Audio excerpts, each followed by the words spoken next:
So Temi Fagbenle is back. Temi Fagbenle is back. And for Fever fans, you guys know what that means.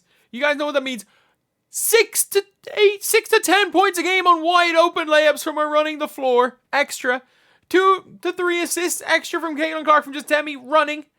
And no Dantas minutes. Like, it's like Christmas has come early.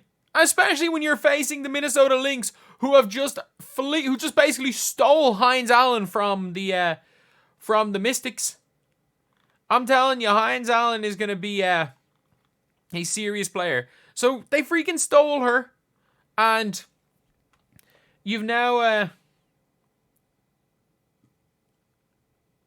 got Temi there, who is going to be needed in that game because Hines Allen will eat Demiris Dantas alive.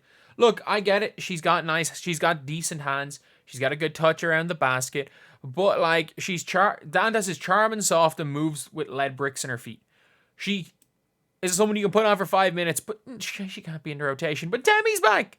So, Temi was interviewed about this, and this is what Temi had said about coming back. We just have to take it each moment as it goes. How frustrating, if at all, has it been this season to just be battling through something it feels like all the time from an injury perspective? Oh, absolutely. Yeah, I've never experienced anything like that in my career, back-to-back like that. So it was definitely a mental struggle, most of all. But I'm glad to see the light now. What have you thought watching these last 2 games, seeing 2 straight really good performances from your team? Oh, so proud of my team, in some ways, I'm just like, whoo, let me just keep watching and not mess up the mojo, because we're looking great. But I'm glad to be on the way back and hopefully can add a little spark as well. Yeah, I know when you originally got injured your thumb, you played 2 more games. Did you re-injure it, or did they... That is crazy that she literally played games with like a broken hand. Just shut you down after the 2 games? They just shut me down, yeah. I was in denial. After the first injury, I injured the thumb in Seattle, and then I played 2 games after that. I was just running on adrenaline, running on being angry, annoyed, and then they shut me down. How much was it bothering you in those games? Like with her when you touched the ball, everything? Amazing. Yeah, like I never felt better. I don't know why they shut me down. Have you seen anything change in the way they're playing that's leading to these games going on and they're scoring at such a high level? But what have you seen that's kind of led to this clicking these last 2 Just like learning each other more and like knowing what each other is gonna do. And it is funny when she says that, like, knowing what each other's going to do, because she was like the one player who from the very start was like, that was like in sync with Caitlin Clark from game 1. From preseason, she was in sync. On offense and defense, so we make less mistakes. We're not thinking someone's doing something that they're not going to do. So it just feels like more of a flow.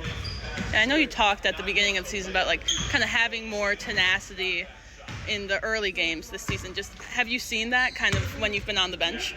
I mean, you see us getting all these tacks and getting all these fights. I'd call that a bit more tenacious. I mean, for real, all those little things matter and like make a difference. When you can stand up for yourself, you don't have to be fighting. But if you have a little bit of, don't like stick up for yourself, then. She's not wrong.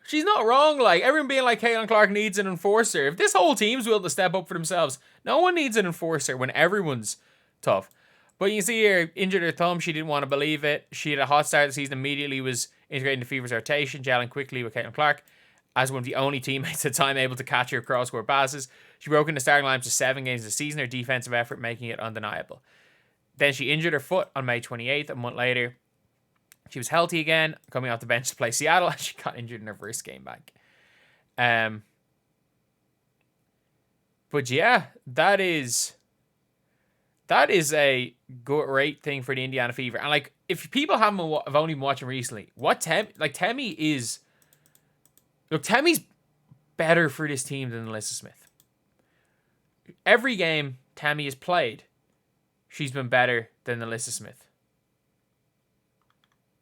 Like,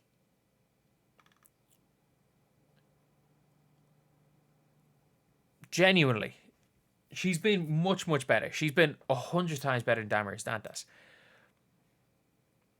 But you can see here, like, they go and play 5 games in 9 days, which is not too bad because they are rested. They've nearly a week rest before those 5 games in 9 days. But with Temi there, it's going to be needed. And if I was Indiana with those stretch of games, I would have made a trade for a point guard.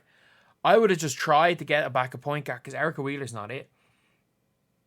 Like, the problem is that when you've got you've got a player in the rotation who's just there for vibes, or not even in the rotation on your squad, and you only have 12 players, I think it can become like a really tricky situation to deal with, especially because players are going to have to be playing a lot of games, and then there's going to be a playoff push because this team is going to be like, they're going to be in it. They're probably going to be a 6th seed. Or they're going to be either 6th or 7th. The Mercury getting Monique Billings is huge. But Temi Fagbenle is such a big gap. Like, she changes everything for this team. I'm not joking. Like, she absolutely changes every single thing for this team. The way they play defense, the way they play offense, the way they run. She can play as a 5. She can play with Boston. She can shoot the ball a little bit. She can guard bigs. If there is a mobile big that they're struggling with, she can guard them. She's an extra body for, like, a lot of the again, if what's her name gets in foul trouble, Leah Boston, she's done a much better job at that.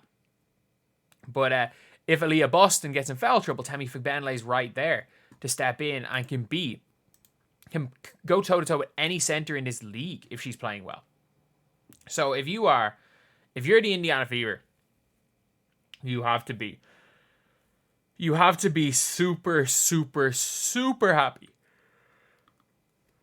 about Temi Fagbenle coming back, because she will get you 6 points a game. She'll probably add 6 points a game to an offense, and on defense she'll save probably 2 to 4. Like, she's probably a 8 to 10 point difference just in that bench role by herself.